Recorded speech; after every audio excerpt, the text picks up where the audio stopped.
Hello, this is the extension from a previous video. In this case, we are going to explain why the p-control works. What are the analytical properties that can lead the p-control to work in theory?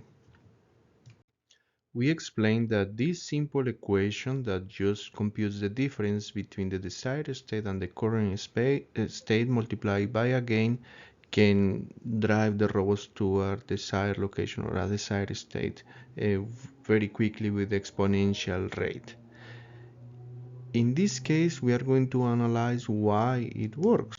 So this is the equation that we want to analyze.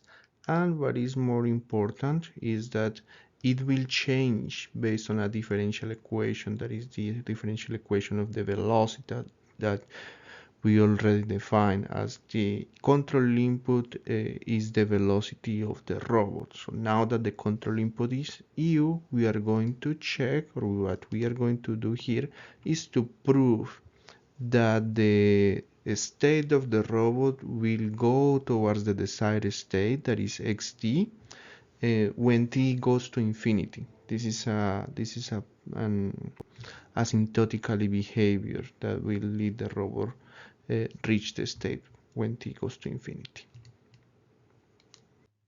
Before going directly to the proof sketch, we will recall the concept from ordinary differential equations. So the first differential equation that we will remember is the one that can be solved by the exponential solution. We have the derivative of f that is equal to a constant times f. If we remember, if not, this is the solution. The solution of this equation is f equals to the exponential function times the initial value, the initial condition. So if we plot this function, it will look like this, or more like it will have two options. One, if the parameter alpha is negative, and the other one if the parameter alpha is positive. We will have two different relevant cases here. If the parameter is negative, the exponential function will decay towards zero very quickly. If it is positive, the function will grow very quickly with an exponential rate. Okay, let's remember this. So we can come back to our original problem, and now we have the exponential solution on the right side.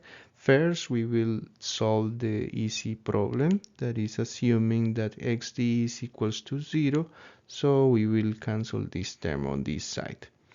Assuming that the differential equation that now we want to solve by replacing u for the velocity of the robot, or the derivative of the function, it will be a minus k, that k is a constant positive, times x.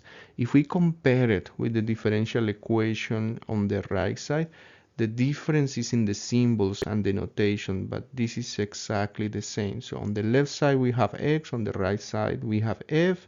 Instead of writing d dt, we have a point representing the derivative, and on the right side we have f as x, the same, and instead of alpha we have minus k, where k is a positive constant.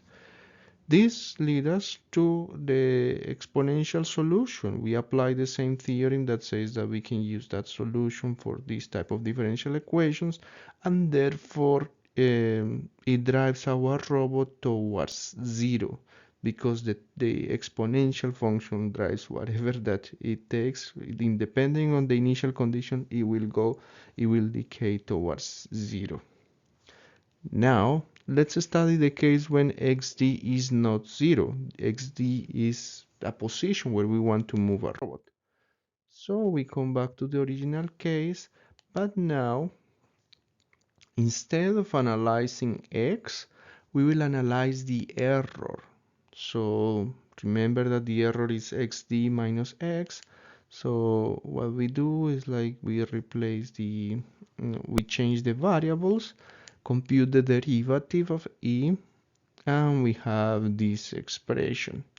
Now we focus on solving this equation that is very simple. We have the derivative of e is equals to minus k et, and now this is exactly the same as the exponential solution on the right side. We just have to change the symbols, and that will be the same. So we know the solution that will goes to 0, but we are not interested in e. I mean, now what this tells us is that the error goes to 0, but what we are interested is like what happened with the variable x. That is our initial question. So we replace the variables as we defined in purple above, and we have this expression over here. Now, using simple arithmetic operations, we pass xd and multiply by minus, we will have this new expression here. What happens here is that we can see the exponential function that depends on t, and the xd doesn't depend on t. So what happens here is for this function, when t goes to infinity, this term will go to 0. So when we compute the limit of this equation, when this goes to 0, this term will go to 0, and we will have that xt is equals to xd.